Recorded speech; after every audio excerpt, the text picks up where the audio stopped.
Hey, y'all. Welcome back. Did you think I forgot about you? No, never. Let's dive right in. Chapter 26 out of The Energy Bus by John Gordon. Love your passengers. As Joy motored down the road, she thought about what to say next. She looked away from the road and out to the far right. High above the road was one of those signs that said, "Love is the answer. God." She pointed at the sign and directed George and her passengers to look. "Isn't it amazing," she said, "how the signs of life always appear at the right time to guide us on our journey? I mean, if you are open to the signs and look for them, they will always tell you where your bus needs to go and what you need for your ride. And best of all, when you use the signs to find the right path and make a decision to follow it, God will move heaven and earth to support you. The right people show up, the right situations fall into place, obstacles dissolve, creative ideas appear. It's how it all works. I don't make the rules. I just understand and teach them." Then she looked at George and said, "That sign was meant for you, sugar. And if you have any doubt, throw it out, because Danny's got to show you rule number 8. Danny lifted up the sign, which said this: "Rule number 8, love your passengers." "Don't ignore the signs, George. Love is the answer for the team's success," she said as George was looking a little surprised right now. He had never heard of anyone talking about love and business in the same sentence. Enthusiasm is important, but love is the answer. To really, and I mean really, tap the power of your heart and lead with positive, contagious energy, you must love your passengers. You've got to become a love magnet, she said. And everyone on the bus cheered in unison, "Love magnet!" "What the heck is a love magnet?" George asked, looking around, not sure if he even wanted to know the answer. "Well, you don't become a love magnet by wearing expensive cologne or perfume," she said. "You don't become one by walking around sharing cheesy lines at bars." Good, George thought, because he didn't wear cologne or go to bars. "You become a love magnet by loving your employees, your customers, your company, and your family. You become a love magnet by sharing the love generously." Jack stepped in and said, "I know it sounds corny to talk about love in the business world, George, but she's right. All any of us really want is to be loved, and all your employees really want is your love." George thought of Jose and realized they were onto something. He told them about Jose and how all he wanted was to be recognized and cared about. George had promised he would do something for Jose to show him, but didn't know what. Love is all he wants, George. You can give all the trophies and awards you want, and sure, a raise would be a good idea for him. But eventually, the gift is forgotten and the excitement of the raise wears off, and what remains is an emotional feeling, a feeling of whether you love them. That's what it's all about, George. Jose and your team want to know that you care about them. They want to know that you are concerned about their future and welfare. They need to know that you love them. It can't be just for you and your job. It also has to be about them. And when you love them, they'll love you back. If you treat them like a number or your next promotion or your next bonus, they'll treat you like a number. But if you really love and care about them, they will love you back by working hard for you, by being loyal to you, by surprising you with amazing initiative and success stories, and by teaching you as much as you will teach them. It's the same with sales, George. The best salespeople are love magnets, and when customers know you love them instead of just seeing them as a new car or boat, they'll never leave you. When they feel the love, they will send you more business and refer more people to you, people to do business with, people they like and who love them. The more love you put out, the more that comes back to you. And when your team knows you love them and feel the love from you, they will want to stay on your bus wherever it goes. So enthusiasm gets them excited about being on your bus, but love is what keeps them on the bus. "This all sounds wonderful," George said skeptically. "It really does, but talking about love and business is one thing, and practicing it is another. Let's face it, the last time I checked, giving hugs at work is not too popular with human resources. Love in theory is wonderful, but how do you practice it at work is my question. And how do you also get past all the people who think love is weak and for wimps?" "Great point," Jack said. "It's not easy. No one said love was, especially in business." But with commitment and practice, there is no better way to enhance the performance and productivity of your team.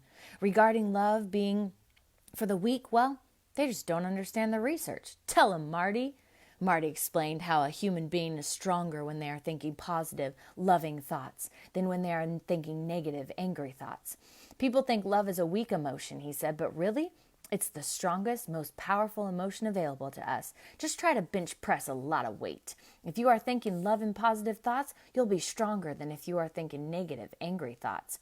The good news, Jack continued, is we have the perfect resource to put love into action. We spent a lot of time and energy on this and came up with 5 ways to love your passengers. And these ways are the best practices I have implemented in my company, with amazing results, Jack said as he handed George a sheet of paper featuring the 5 strategies. George scanned the sheet of paper but quickly looked out the window and noticed they were about to arrive at his office. Well, we obviously don't have time to go over these, but is there one of these strategies I could start immediately? George asked, wanting to do all he could as soon as he could. Well, more than anything, George, love takes time, Joy said. It's a process, not a goal. Love is something that needs to be nurtured. But if there is one thing I urge you to start immediately, it's focus on bringing out the best in each person on your team. When you love someone, you want the best for them. You want them to shine. And the best way to do this is to help them discover the value inside them. Like the rock, George said slowly, nodding his head. Oh, like the rock. Forgot about the rock in his pocket. Yes, like the rock, George. I was waiting for you to ask me about the rock. You still have it? She asked.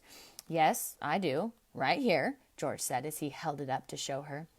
Good, because if you lost it, I would have to put a hurtin' on you, she said, laughing out loud. Joy then took a towel, poured water onto it, and handed it to George. Now, take this wet towel here and wipe the rock, George. Wipe it good. George scrubbed and scrubbed and scrubbed, and to his surprise, the black came off the rock, and what was left was nothing but shiny gold. Is this what I think it is? He asked.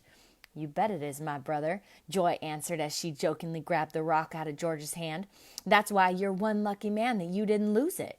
George closed his eyes and laughed. You see, George, dust on gold doesn't change the nature of gold. It's still gold. And your team members, just like you, have a lot of dust on them. The key is to realize that inside every one of them is gold that wants to shine. The value is on the inside. Help them find their gold, George, as I have helped you. Remove their dust. Help them discover their strengths. Allow them to do what they do best. Let them utilize their strengths on a daily basis and know that as they utilize their strengths, their value and the value of the team will increase tenfold. That's love.